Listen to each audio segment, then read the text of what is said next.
আসসালামু আলাইকুম, real village cooking চ্যানেলে সবাইকে ওয়েলকাম জানাচ্ছি। আজকে আমি আমের আইসক্রিম বানিয়ে দেখাবো।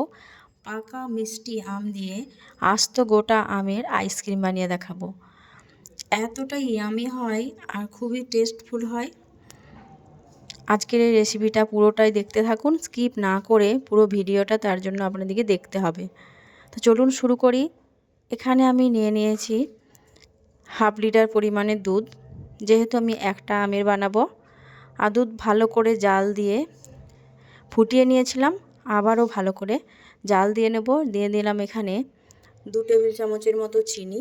যেহেতু দুধটা একটু গাঢ় হয়ে আছে, মিষ্টি মিষ্টি ভাব আছে, আমি আবারও ভালো করে জাল করে ফুটিয়ে নিচ্ছি। কিছুটা আবারও গাঢ় করে নেব।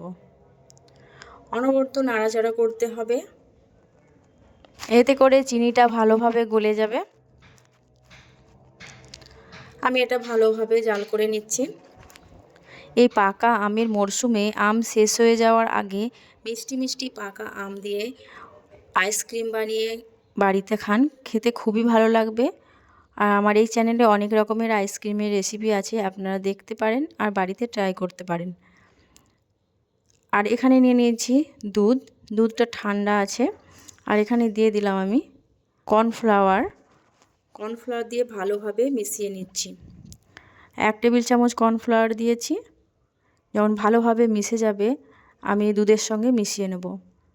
দুধের মধ্যে দেওয়ার সঙ্গে সঙ্গে ভালোভাবে নাড়াচাড়া করতে হবে, নাহলে এক জায়গায় দলা বেঁধে যেতে পারে। এখানে গ্যাসের ফ্লেমটা আমি মিডিয়ামে রেখেছি। মিডিয়ামে রেখে আমি অনবরত নাড়াচাড়া করে নিচ্ছি। দেওয়ার কিছুক্ষণের মধ্যেই এটা গাঢ় হয়ে আসবে। আবার কিছুক্ষণ জাল করে নেওয়ার পর এটা অনেকটাই ঘন হয়ে যাবে। আর যদি বলেন আমার কাছে কাস্টার্ড পাউডার থাকলেও আপনারা দিতে পারেন। আপনাদের কাছে কাস্টার্ড পাউডার বা মিল্ক পাউডারও অ্যাড করতে পারেন। আমি কর্নফ্লাওয়ার দিয়ে দিলাম। কর্নফ্লাওয়ার না থাকলে এগুলো অ্যাড করতে পারেন। এই দেখুন কতটা গাঢ় হয়ে এসেছে। এটা আমি ঠান্ডা করে নেব। এই পর্যায়ে আপনারা কিছু ড্রাই ফ্রুটও অ্যাড করতে পারেন। এটাকে আমি ঠান্ডা করে নিচ্ছি। ততক্ষণ এখানে আমি আমটাকে রেডি করে নেব। এখানে আমি একটা পাকা মিষ্টি আম নিয়েছি। আমটা খুবই মিষ্টি, আপনারা চেষ্টা করবেন মিষ্টি জাতীয় আম নেওয়ার। এতে করে আপনি যখন খাবেন এতে খেতে খুবই ভালো লাগবে।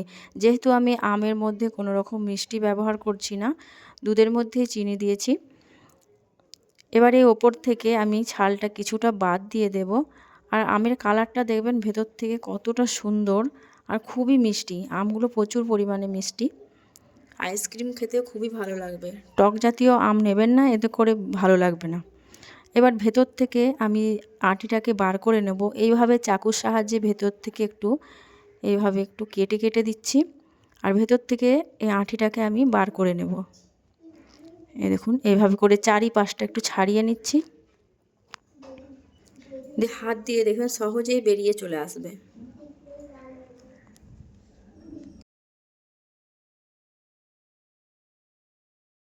এইভাবে আইসক্রিম আমি প্রায়ই বাড়িতে বানিয়ে থাকি। বাচ্চা থেকে বড় খুবই পছন্দ করেন আর প্রায়ই অনুরোধ রাখে যে বাড়িতে বানানোর জন্য। বাচ্চাদেরকে দোকান থেকে আইসক্রিম না দিয়ে বাড়িতে রকমের আইসক্রিম বানিয়ে দিতে পারবেন। এই দেখুন এইভাবে একটু ঘুরিয়ে নিলেই সহজেই বেরিয়ে চলে এলো। এই দেখুন ভেতরটা কতটা সুন্দর কালার আর খুবই মিষ্টি জাতীয় আম এটা। এবার আটিটাকে আমি এক সাইডে করে দিলাম। এবার ভেতরে আমি যে পুরটা বানিয়ে রেখেছি এর ভেতরে আমি দিয়ে দেবো। একটু ঠেসে ঠেসে ভালো করে দিতে হবে যাতে কোনো রকম ফাঁক না থেকে যায়। পুরোটাই আমি চামচের মধ্যে ভেতরে ভেতরে দিয়ে দিচ্ছি। এইভাবে করে চেপে চেপে দিতে হবে।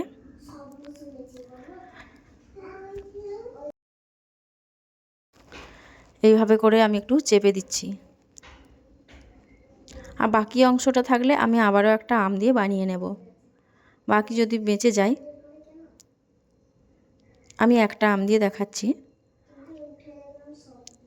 এই দেখুন ভালোভাবে এটার মধ্যে আমি দিয়ে দিলাম পুর। এবার এটাকে আমি ডিপ ফ্রিজে রেখে দেবো 7 থেকে 8 ঘন্টার জন্য। 7 থেকে 8 ঘন্টা আমি ডিপ ফ্রিজে রাখার পর আমি আপনাদেরকে আবার দেখাবো যে এই আমের আইসক্রিমটা কতটা সুন্দর হয়েছে। আবারও একটা আম নিয়েছি, এই আমটারও আমি বানিয়ে নেব।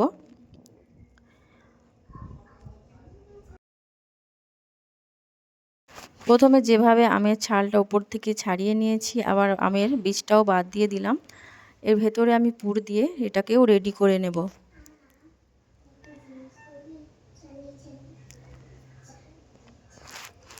এই দেখুন ভেতরটা অনেকটা ফাঁপালো। দুটোই পুরো রেডি করে নিয়েছি। এবার এগুলো আমি ডিপ ফ্রিজে রেখে দিচ্ছি।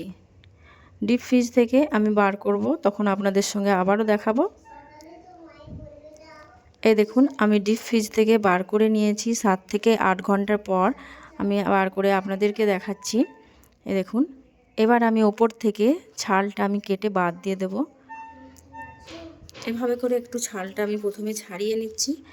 ছালটা ছাড়ানোর সময় দেখবেন এতটা সুন্দর লাগে, দেখেই মন ভরে যাবে। এই দেখুন দেখে জিভে জল চলে আসার মতো একটা রেসিপি। আপনারা যখন এই ছালগুলো ছাড়াবেন থাকতে পারবেন না, মনে হবে যেন এখনই খেয়ে ফেলি, এতটাই লোভনীয় হয়েছে আজকের এই আমের আইসক্রিম। এই দেখুন কত সুন্দর লাগছে কালারটা। পুরোটা ছাড়িয়ে নেব,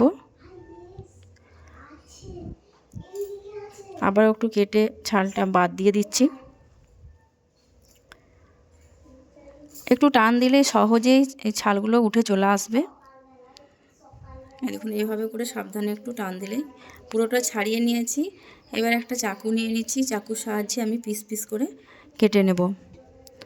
এগুলো পিস পিস করে কেটে নিয়ে আপনারা একটা প্লেটের মধ্যে দিয়ে ফ্যামিলির সঙ্গে শেয়ার করবেন। খেতে এতটাই ভালো লাগবে।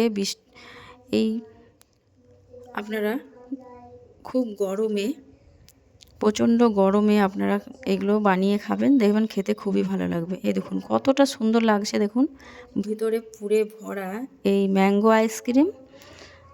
এই রেসিপিটা আমি আপনাদের সঙ্গে আজকে শেয়ার করলাম। কেমন হয়েছে কমেন্টে অবশ্যই জানাবেন।